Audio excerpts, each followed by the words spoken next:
Mi nombre es Víctor Lugo, soy estudiante de la Universidad Fermín Toro, sede Guanare, Estado Portuguesa. Y en esta oportunidad, para la materia Procesal Penal 2, me corresponde hablarles sobre el procedimiento para la reparación del daño y la indemnización de perjuicios. Como bien sabemos, cuando se comete una conducta típica antijurídica, genera una responsabilidad penal y recae sobre el autor, el culpable o los cómplices que participan en el hecho. Pero muchas veces estas conductas causan un daño al patrimonio económico de la persona, en este caso de la víctima, que es allí donde entra la responsabilidad civil, tipificado en nuestro Código Penal en el artículo 110, y exceptuando las personas que son inimputables, también tipificadas en nuestro Código Penal en el artículo 115. Ahora bien, los perjuicios derivados de un delito, de una conducta tipificada en el ordenamiento jurídico, pueden ser de dos tipos. Cuando hay un daño material o un daño moral. Cuando hablamos de daño material es cuando la víctima tiene una pérdida económica o una disminución económica. Y cuando hablamos del tipo moral es cuando la persona, la víctima en este caso, tuvo algún daño dentro de su psiquis, en algo dentro de la psicología de la persona, donde hay un daño moral, para decirlo de un término más concreto. Sobre este tipo de sanción, nuestro ordenamiento jurídico penal, en nuestro Código Orgánico Procesal Penal, hay un procedimiento para lograr esa reparación, e inicia en el artículo 413 de nuestro Código Orgánico Procesal Penal, que tipifica que firme la sentencia condenatoria. Muy importante, tiene que haber una sentencia ya establecida. Quienes estén legitimados o legitimadas para ejercer la acción civil podrán demandar ante el juez o jueza del tribunal que dictó la sentencia la reparación de daño y la indemnización de perjuicio. Teniendo en cuenta este artículo, en este caso, los que son legítimamente aprobados para incoar la demanda, en este caso, deben hacerlo en el tribunal por el cual la sentencia fue establecida. O sea, fue una condena, la sentencia fue condenatoria. Y llevan unos ciertos parámetros o ciertos requisitos establecidos en el artículo 414, que nos tipifica los requisitos. La demanda civil deberá expresar los datos de identidad y el domicilio o residencia del demandante o demandada, y en su caso de los representantes. En este caso, el representante sería el abogado. 2. Los datos necesarios para identificar al demandado o demandada y su domicilio o residencia. Si se desconoce alguno de estos, podrán solicitarse diligencias preliminares al juez o jueza con el objeto de determinarlos. 3.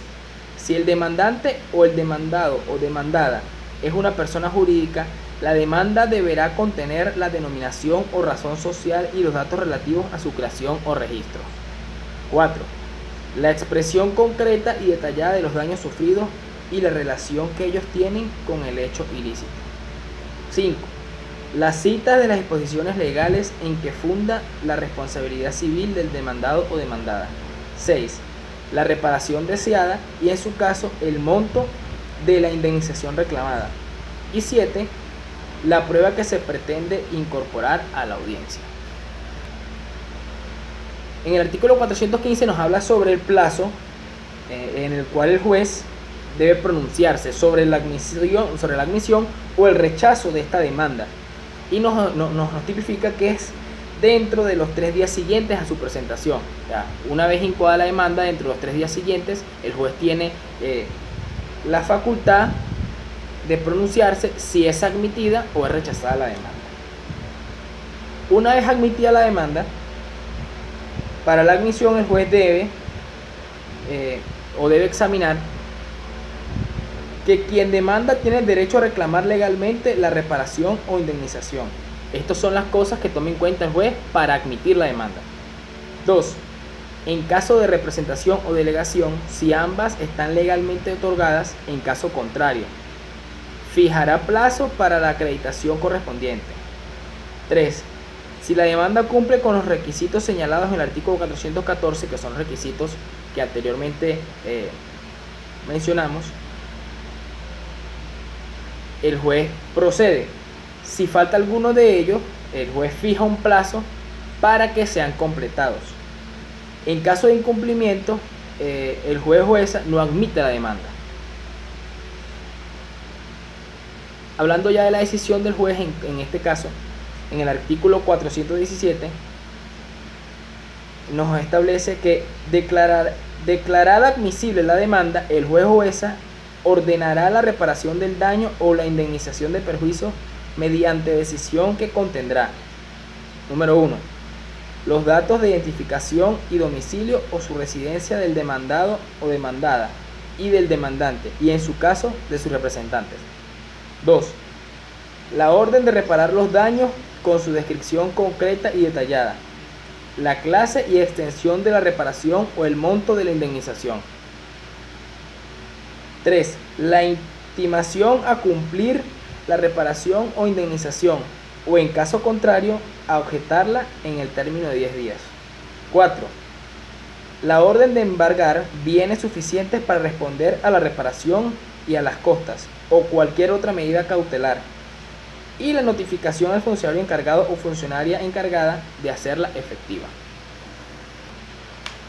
Una vez tomada la decisión para esa reparación o indemnización, tenemos lo que es la objeción en el artículo 418. El demandado o demandada solo podrá objetar la legitimación del demandante para pedir la reparación o indemnización u oponerse a la clase de extensión de la reparación o al monto de la indemnización requerida.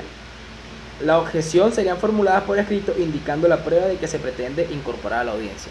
En este caso podríamos decir que es cuando se puede objetar cuando el monto de indemnización solicitada es muy superior a la pérdida o al daño causado a la víctima en este caso. Una vez hechas las objeciones, viene lo que es la audiencia de conciliación.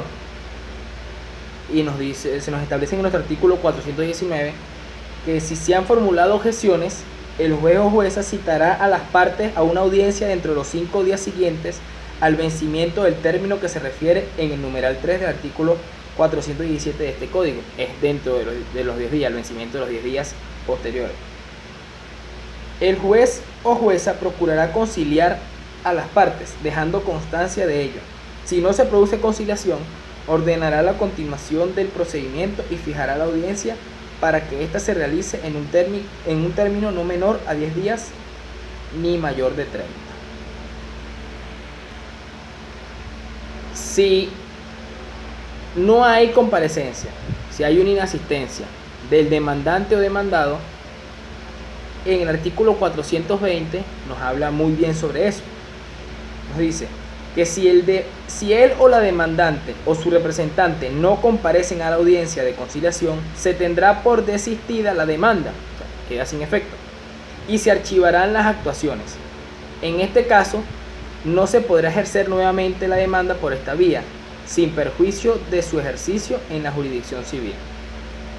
Si el demandado o demandada no comparece a la audiencia de conciliación, la orden de reparación o indemnización valdrá como sentencia firme, se toma una sentencia definitiva, y podrá procederse a su ejecución forzosa.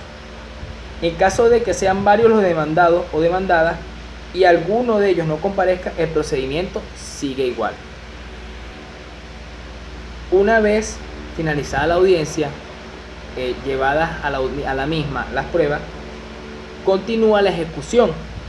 Y en el artículo 422 nos establece: a solicitud del interesado o interesada, el juez o jueza procederá a la ejecución forzosa de la sentencia, según lo dispuesto en el Código de Procedimiento Civil.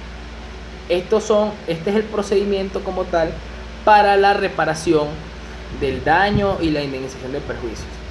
Esto es todo, espero que haya sido de mucha ayuda esta exposición.